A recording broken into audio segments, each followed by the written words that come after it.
वाह।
देखें बाबूजी, एक दिल को दहला देने वाली घटना हम लोगों के बीच में अभी सुनने को मिला।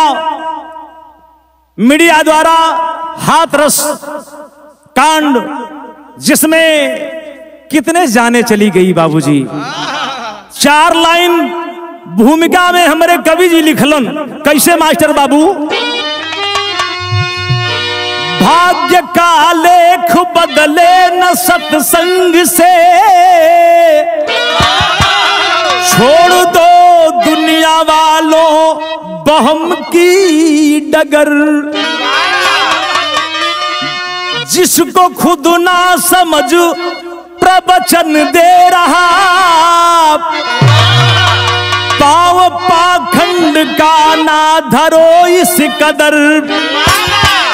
है बदली सदी क्यों न बदला जमाना,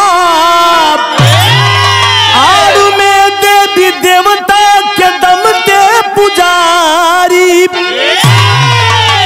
पूजते हो उन्हें क्यों महेंद्र गया, छलते छलाते न आडंबरधारी।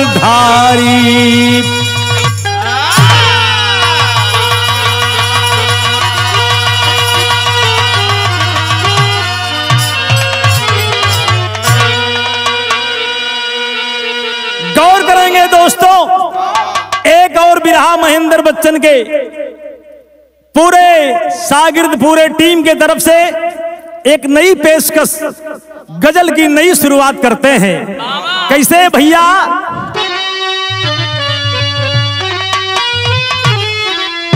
आहा, जिया लाल जिया।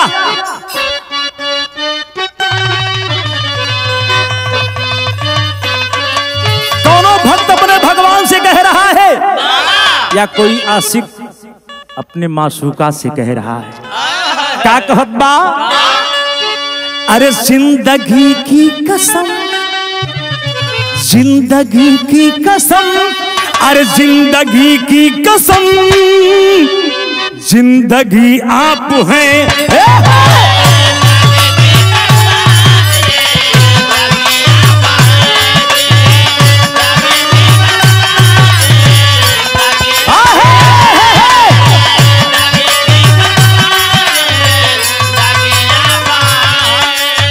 जिंदगी की कसम, जिंदगी आप है।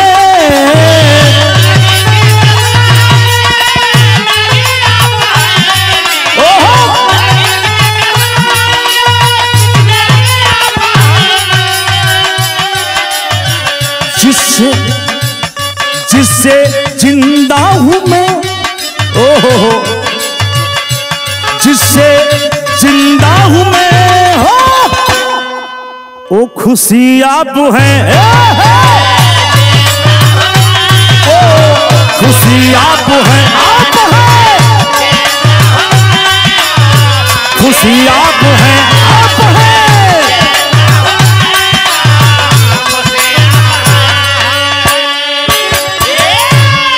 लेकिन गौर करेंगे, भाव के अंदर कवि ने लिखा है बड़ी ऊंची लाइन, क्या?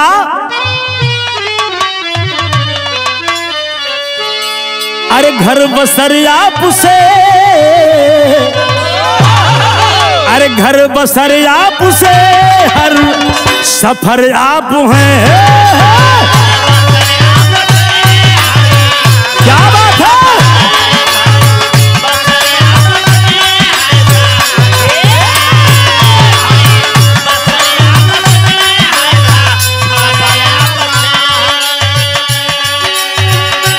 घर बसर आप से हर सफर आप हैं।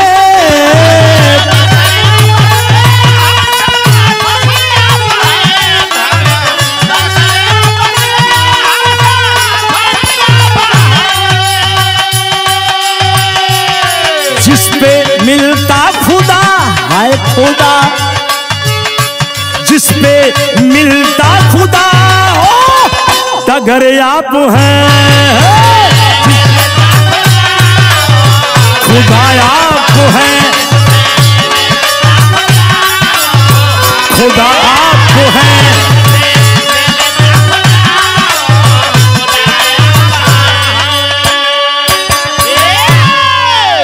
ए भैया, कहानी आप लोग सारे बिरहा कलाकारों से आप लोगों ने सुना होगा बाबूजी, लेकिन कहानी हमारे कवि जी लिखलन, कहानी की शुरुआत हो गई बाबू। आवा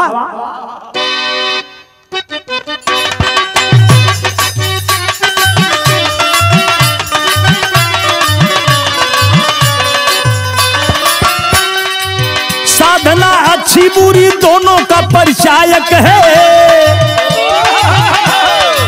साधना अच्छी बुरी दोनों का परिचायक है। साधक नहीं ये समाज उसकी नायक है। साधु संतों में क्या लोभ नहीं होता है, मानो मूर्ख आंखें खोल कहां सोता है। नारायण हरि जिसका नाम सूरज पाल सही, हाथरस जिला जली मौत की मसाल सही। एटा बहादुरपुर का रहने वाला बेटा है, पाखंडवाद में कई राज्यों को समेटा है। गांव रति भानपुर में कथा का आयोजन था, सत्संग नहीं मानो मौत का प्रयोजन था। बाबूजी, जिस समय रति भानपुर में चल रहा सत्संग का कार्यक्रम, काफी जिलों से लोग, काफी प्रांतों से लोग आकर के उनके प्रवचन को सुन रहे थे। लेकिन वाह, जिला एटा बहादुरपुर का रहने वाला नारायण हरि सूरजपाल उर्फ भोले बाबा, देखिए जो अपने को स्वयं भोले बाबा समझता है, अब समझ लीजिए कितना वो आडंबरी आदमी होगा। पुलिस की नौकरी छोड़ने के बाद सूरजपाल भोले बाबा बन गए। जब भोले बाबा बन गए, अपना सत्संग, अपना प्रवचन, धीरे धीरे चर्चा फैलाने का काम शुरू कर दिए। सत्संग चलने लगा और उनके साथ में महिला रहती है। आप लोगों ने देखा होगा, फोटो में मीडिया वालों ने दिखाया होगा। किसी ने कोई बताता है, कोई क्या बताता है, लेकिन असली ये बात है वो महिला उनकी मामी है। उनकी मामी साथ में रहा करती है। उनका प्रवचन हर प्रांतों में लगा हुआ है। उनका कार्यक्रम जिला हाथरस रति भानपुर में चल रहा है। लेकिन कुदरत का कहर टूट गया बाबूजी। देखें यहाँ एक लाइन बिरहा में तर्ज लिखना कवि जी। कौन तर्जबा मास्टर भैया? बड़ी रंगदार तर्जबा, बड़ा तहलका मचौले भाई इस समय। कौन तर्जबा? अरे जियो मालिक जियो।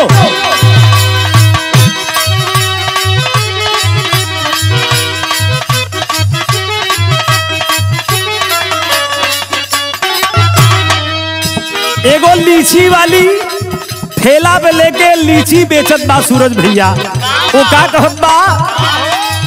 जनी करा खींचा खींची बाबू ले ला बिछी बिछी।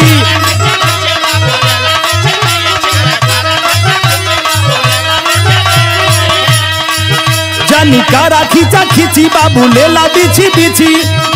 यहाँ गोकी के लागल बमेला ले ला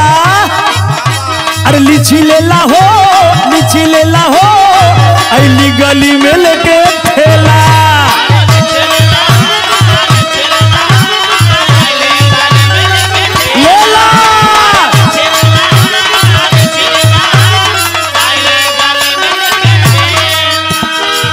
लेकिन सूरजपाल जब नौकरी छोड़ने के बाद बाबूजी अपना प्रवचन हर प्रांतों में शुरू कर दिया।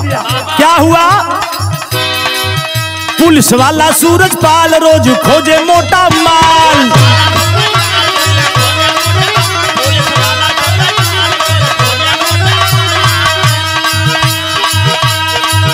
पुलिस वाला सूरजपाल रोज खोजे मोटा माल।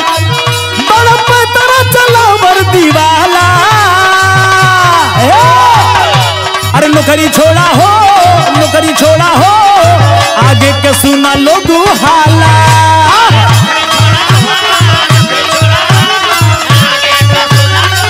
सुना सुना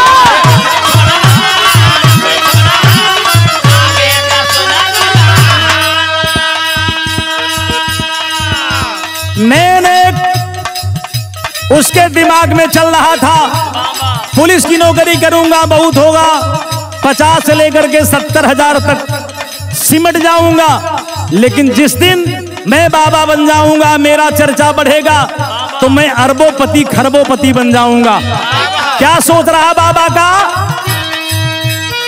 बाबा बन जाऊं, इससे नहीं कुछ बेस्ट हो।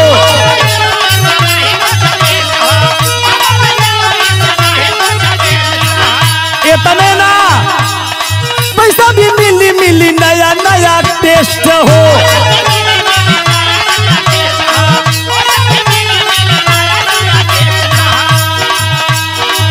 और निकल पड़ा पहिर कंठी माला, निकल पड़ा पहिर कंठी माला। अरे नौकरी छोड़ा हो, नौकरी छोड़ा हो, आगे के सुना लोग हाला।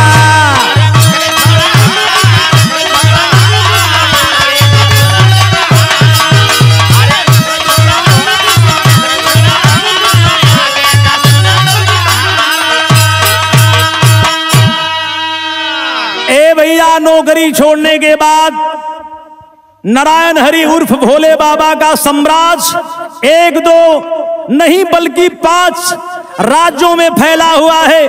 आश्रम नहीं बल्कि राजपाट, ठाट बाट, लग्जरियस पूरा जिंदगी जीता है बाबा।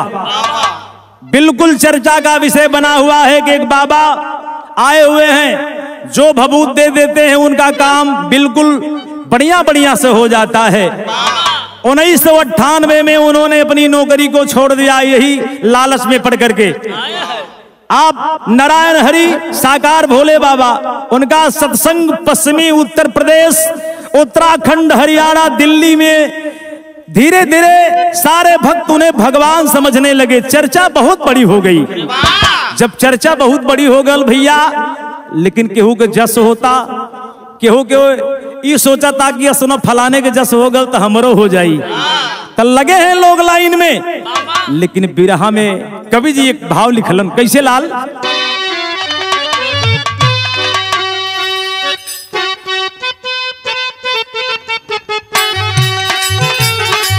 वाह वाह, बड़ी पुरान तर्ज लिखला हमारे कवि जी। कैसे?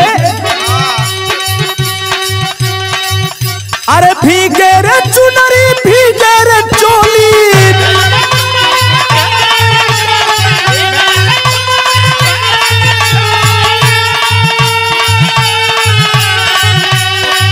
अरे भीगे रे चुनरी, भीगे रे चोली, भीगे बदन माना, धनी राजा हमके ओढ़ाला छतरिया, बरसेला सवनवाना।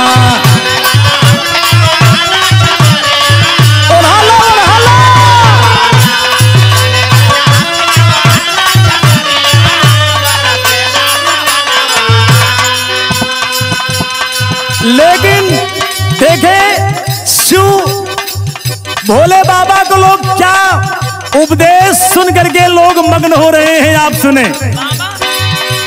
जय भोले दानी शिव मर्दानी,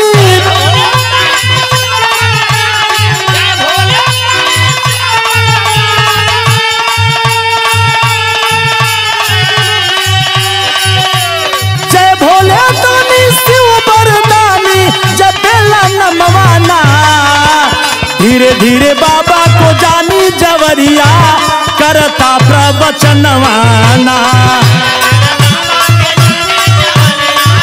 करता प्रवचनवाना।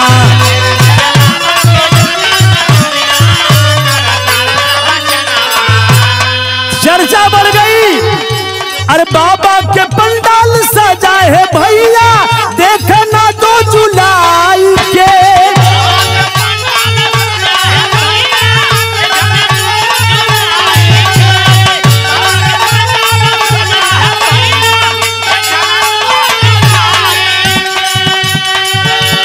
भीड़ जुटी है फुल रही गौआ, पहले दर्शन पाई के।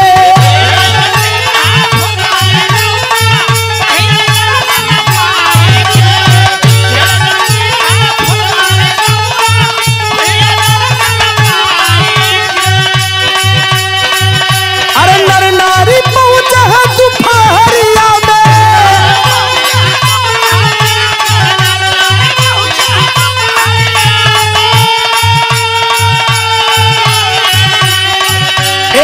दोपहरिया में लोग पहुंचे हैं कि जो पहले बाबा का आशीर्वाद लेगा उसका बिगड़ा हुआ काम बन जाएगा।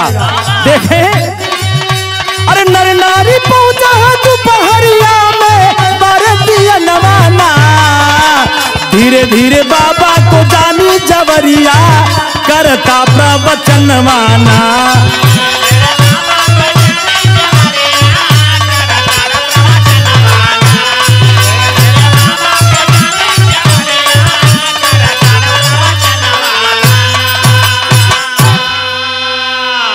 जो पहले दर्शन करेगा, जो पहले आशीर्वाद प्राप्त करेगा, उसका सारी मनोमुराद पूरी होगी और बिगड़ा हुआ काम बन जाएगा। जो बे औलाद वाले हैं वो औलाद पा जाएंगे, जो गरीबी से झेल रहे हैं उनको गरीबी मुक्त की जाएगी, और जो पेशेंट खटिया बिस्तर पर पड़े हैं वो स्वस्थ हो जाएंगे। ये लोग सुनकर के काफी अफरा तफरी वहां पहुंचे हुए हैं। देखें, मैनपुरी में मेन उनका ब्रांच है, मेन आश्रम है। मैनपुरी में मेन आश्रम है। भोले बाबा 70-75 चेला रखे हुए हैं, उनके साथ में हैं। उनके सारे भक्त कह रहे हैं कि कोई सवाल उठा सकता है, बाबा को कोई पकड़ सकता है, ये असंभव है, ये असंभव है। गिरफ्तार कोई नहीं कर सकता क्योंकि वो साक्षात ब्रह्म है। अब लोग सुनकर के ये सोचने लगे कि आखिर कुछ है। सारे पुलिस के लोग लगे हैं, पुलिस की टीम लगी है, लेकिन कोई पकड़ नहीं पा रहा है। लेकिन 2014 में वो गांव छोड़ करके जब चले थे तो उनका एक सपना था कि मैं दुनिया का उद्धार करूंगा, गरीबों की मदद करूंगा, जो गरीब हैं उनको धनवान बना दूंगा, जो बे औलाद वाले हैं उनको औलाद वाला बना दूंगा। यही सपना लेकर के वो बाबा जी रहा था मित्रों। लेकिन हुआ क्या? बिरहा में भाव बदलल का तर्जमा बाबू।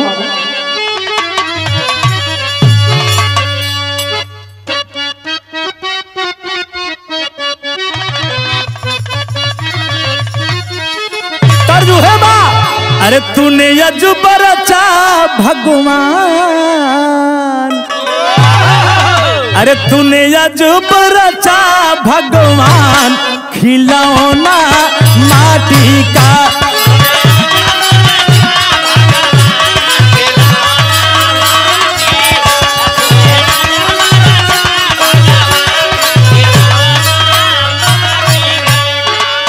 माटी का हो, माटी का,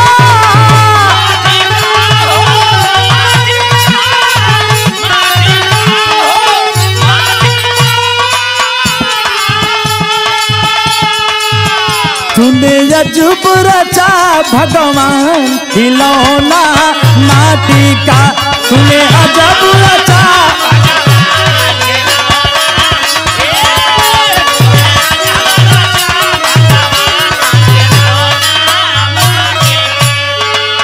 लेकिन यही सत्य है, ईश्वर गाड मालिक अल्लाह वो तो सिर्फ एक है। आप किसी को पूजेंगे ये बिल्कुल आडंबर है। लेकिन मेरा ये गैस कह रहा है, लोगों का सोचना, लोगों का समझना ये अलग की बात है, लेकिन कहना है, कवि ने कहा क्या, अरे नहीं देगा तुझे इंसान,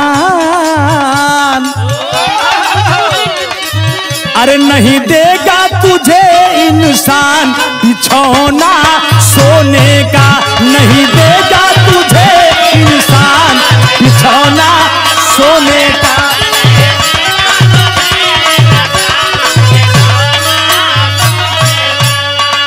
सोने का हो सोने का,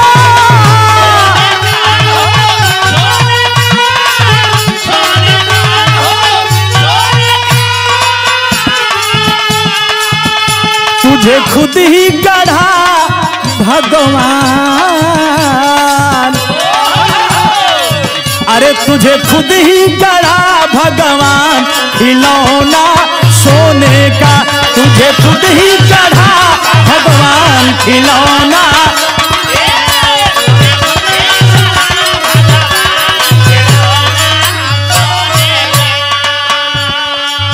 लगा हुआ है कार्यक्रम हाथरस जिला में, पूरी खचाखच श्रद्धालुओं का भीड़ लगा हुआ है। लोग अपनी इच्छा की पूर्ति करके सोचते हैं कि मैं पहले दर्शन करूंगा, मेरी इच्छा बाबा भोले बाबा से पूरी होगी। लेकिन बारे ईश्वर, बारे मालिक, जो मालिक नहीं करेगा वो कौन कर सकता है दुनिया में। कहना है, मिला न ईश्वर मौत मिली है,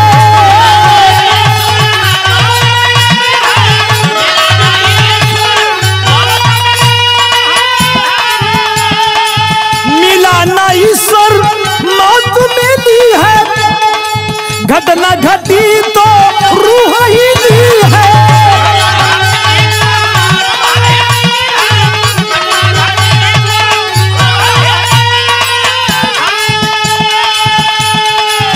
अरे देखा भक्ति बनल शमशान, देखा भक्ति बनल शमशान गुलौना सोने का, देखा भक्ति बनल शमशान गुलौना सोने।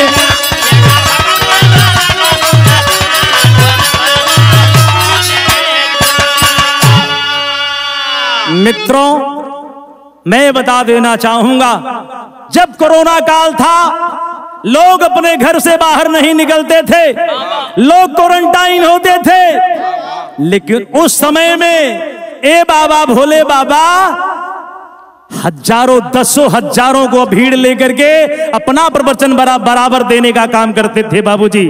लेकिन आप समझ लीजिए, जब कोरोना काल में बाबा जी अपना सत्संग शुरू करते थे, प्रवचन शुरू करते थे, दसों हजार भीड़ लेकर के जमा करते थे, और उनके ऊपर काफी मुकदमे भी हैं।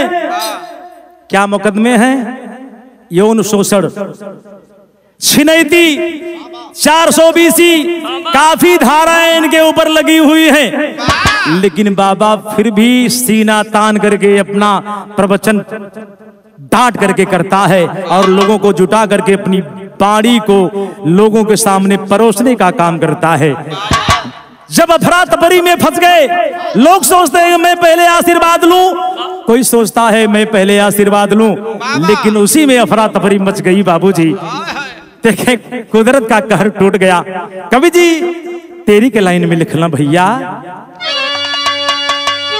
अरे सवारी सबके सिर से उतरी हो, अरे सवारी सबके सिर से, अरे सवारी सबके सिर से उतरी, अरे मौतिया घेर घार के मारे पारा पारी। जिस समय बाबू अफरा तफरी के शिकार हो गए, उसमें निर्मम 121 लोग दब करके कुचल करके मर गए बाबूजी। लेकिन कभी नहीं लिखा क्या भगदड़ का भय इतना गहरा, मौत का पहरा पसर गया, किसी का आंचल किसी का सिंदूर किसी का घर वो उजड़ गया। लदी लाश थी लाशों पर लाशों का जैसे ढेर लगा, अफरा तफरी मची भयावह मौतों का मुंडेर लगा। शोकाकुल हो गया हिंदुस्तान।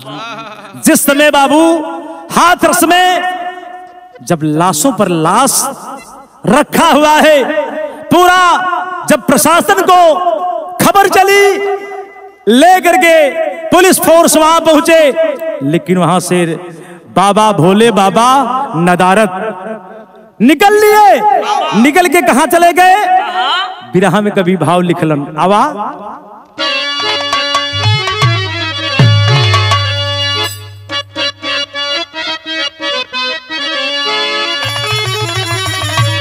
तर्ज के छोड़ दा मास्टर, तर्ज से बढ़िया मार फरज बा।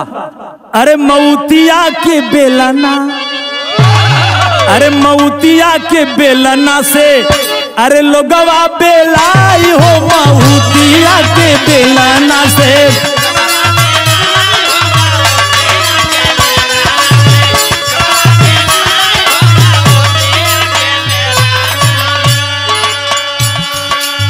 केहू नहीं सुना ताटे केहू के दोहैया रामा,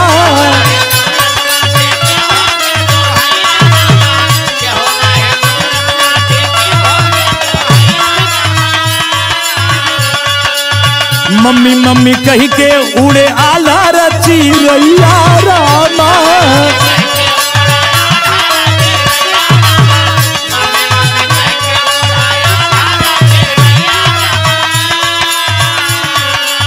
सुनी के खबरिया कापू, सुनी के खबरिया कापू, उठा हिंदुस्तान हो, मऊतिया के बेलना से लोगवा बेलाई हो, मऊतिया के बेलना से।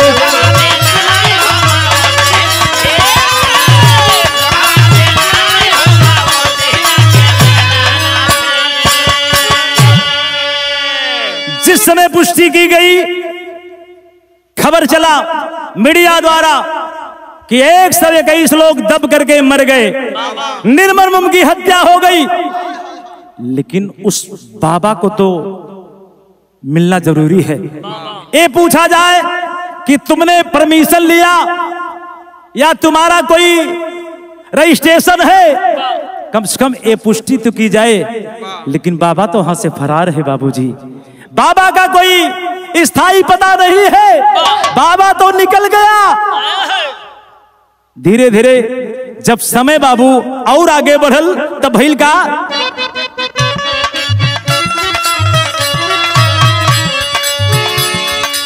मरे 121 जवन मीडिया बतावे रामा।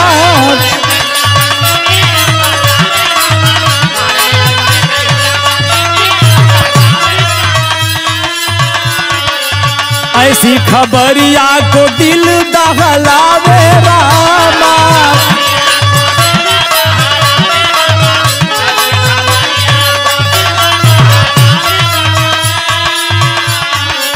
पूछा लोग कहाँ गईले, पूछा लोग कहाँ गईले, भोले भगवान हो, मऊतिया के बेलना से लोगवा बेलाई हो, मऊतिया के बेलना से।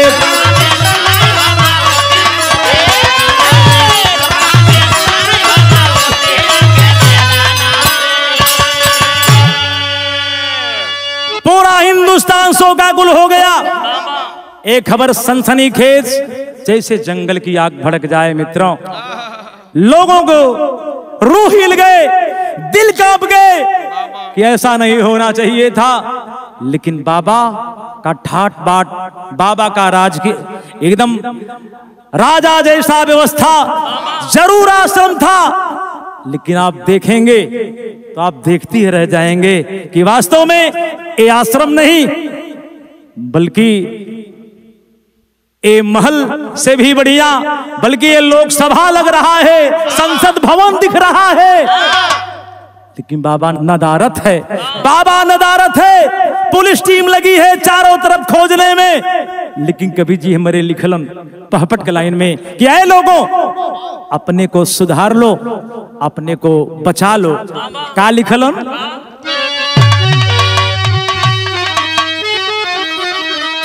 अरे जरल ढोंग से आस्था के अनुराग दाग अब छूटी ना। अरे जरल ढोंग से आस्था के अनुराग दाग अब छूटी ना। अरे डसा है ढोंगी बन के काला नाग दाग अब छूटी ना।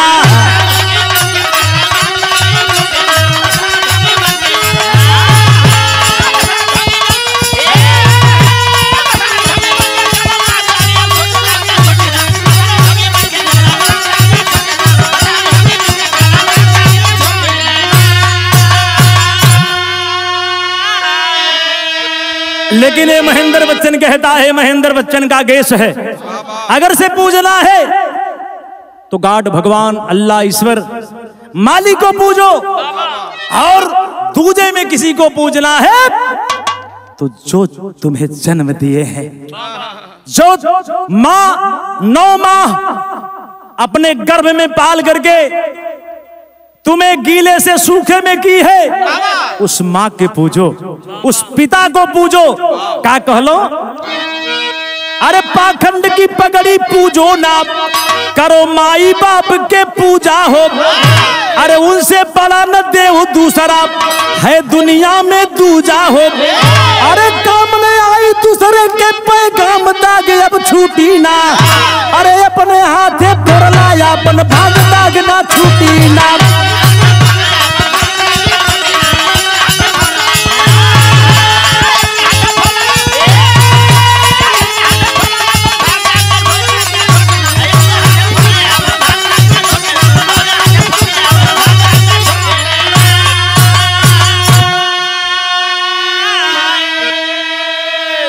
अंधविश्वास में बझा हुआ इंसान आज मौत का मजा चखना पड़ा।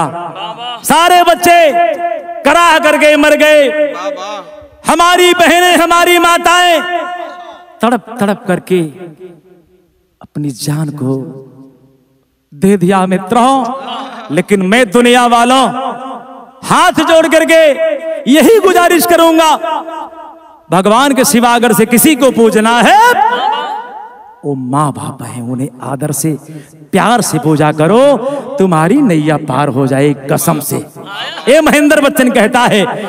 लेकिन आल्हा में प्रमाण मिलल कैसे?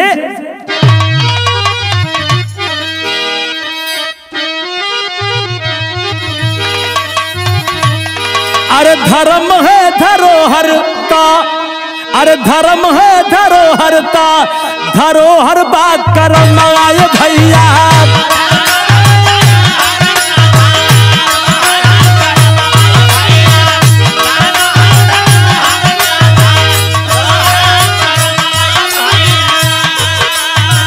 धर्म वाला पेड़ एक दिन ले आई तूफान।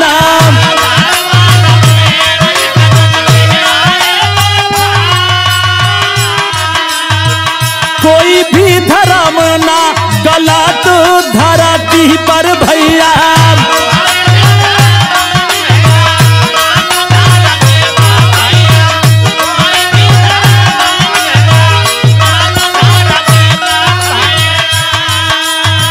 स्वार्थ में गलतियां करेला इंसान।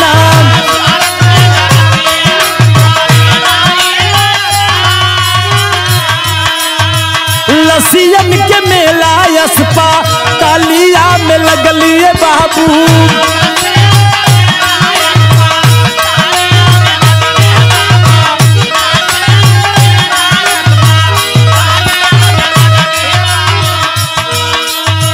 जैसे लागे कफन में खुलल बाटा थाना।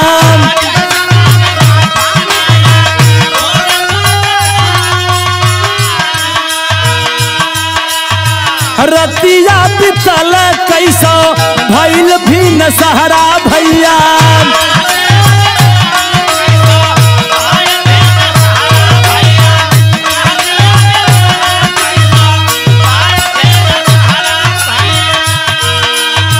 यह और फरार बाटे भोले भगवान।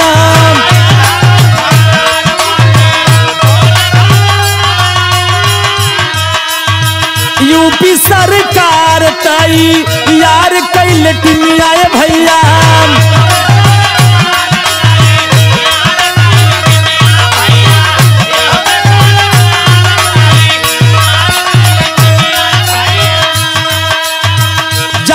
गुरु घटना के जारी फरमान।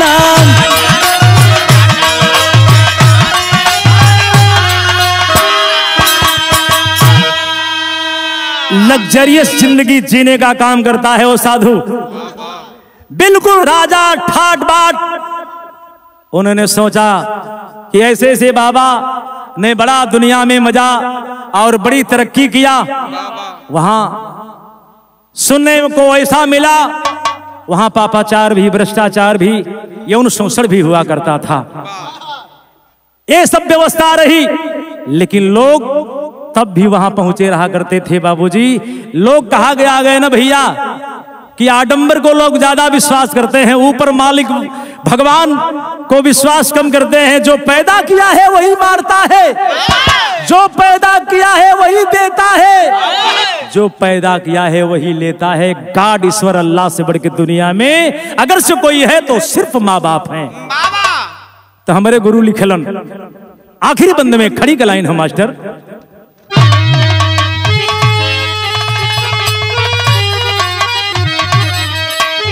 अरे पूजा पाठ से ना ही जीवन शिक्षा बदली, पूजा पाठ से ना ही जीवन शिक्षा से बदली, तो ना ही माटी के शरीर या इच्छा से बदली।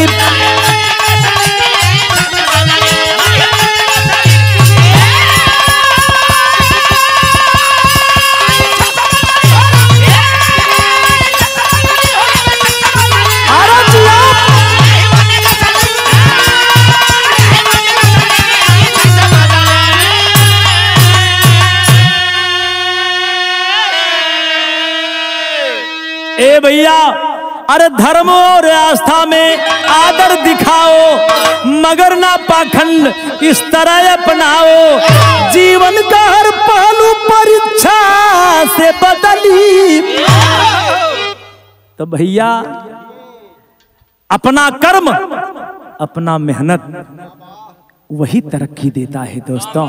और ये कहिए किसी बाबा और किसी पुजारी, किसी आडंबरधारी को पूज लेंगे तो हमारा पति बन जाएंगे। दिमाग से हटा दो दुनिया वालों, ये सब टोटल आडंबर है।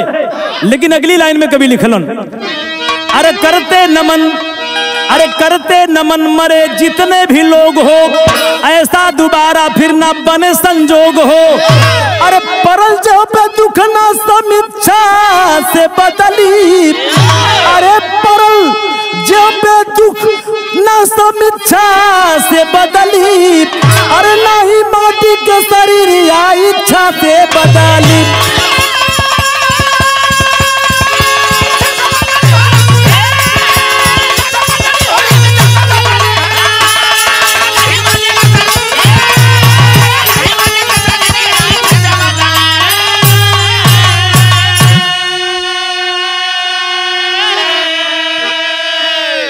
तो मरे हुए 121 लोगों को ए महेंद्र के पूरे टीम की तरफ से सच्ची श्रद्धांजलि और नमन करता हूं। ईश्वर उन्हें उच्च स्थान दे। ऐसी हरकत फिर हिंदुस्तान में इतनी शर्मसार, ऐसे साधु ढोंगी को बहिष्कार करना चाहिए। हमारे गीत की आखिरी लाइन हो, खानदान का परिचय कवि जी लिखलन। अरे गुरु बिहारी गुरु गणेश कहे, संत समागम छोड़ो, स्वर्ग बसे चंद्रिका कवि, निज कर्म से नाता जोड़ो।